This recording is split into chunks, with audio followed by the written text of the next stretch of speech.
अगर आप ये समझ रही हैं कि ऐसा ताना देकर आप मुझे मोटिवेट कर देंगे, तो मैं आपको ये याद दिला दूं कि अल्फाजों का इस्तेमाल करके इंसानों से अपने मर्जी के रिएक्शन लेना और एक्शन करवाना मेरा पेशा है। रही बात नाकामी की, तो ऐसा हरगिज नहीं है। मैं जो कुछ भी कर रहा हूं उसका रिजल्ट आ रहा है।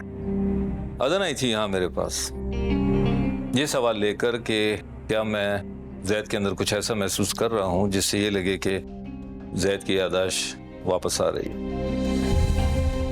यस, बिल्कुल यही एक्सप्रेशंस मेरे थे जो इस वक्त आपके मेरी बात सुनकर हो रहे हैं। यू नो व्हाट,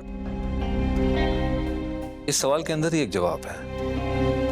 या तो जैद की याददाश्त वापस आ रही है या उसे कुछ याद आने वाला है, और या फिर अदन के दिल में जैद की मोहब्बत जोर पकड़ रही है।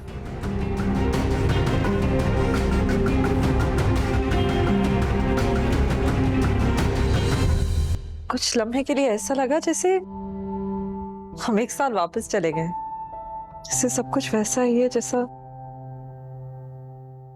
जैद के लापता होने से पहले था। बेटा, वक्त कभी वापस नहीं आता।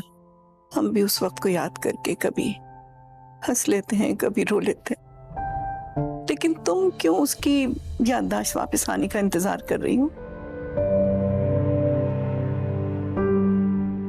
शायद मैं कहीं ना कहीं अपने आप को उनकी मुजरिम समझती हूँ। ऐसे ही अगर चुपचाप चली गई, फिर एहसास जुर्म मुझे जिंदगी भर कांटे की तरह चुभेगा। लेकिन अगर जैद की याददाश्त वापस आ गई, मुझसे लड़ेंगे, चिल्लाएंगे मुझ पर कि ऐसा क्यों किया मैंने। शायद अगर मैंने उनको वजाहत दे दी तो ये एहसास जुर्म भी थोड़ा कम हो जाएगा। लेकिन बेटा, तुमने तो जो कुछ किया वो हमारे कहने से किया ना। तुम तो रोती रही, लड़ती रही, लेकिन हमारी जिद के आगे हार मान गई। जैद का सफर हमारी जिंदगी में इतना ही था।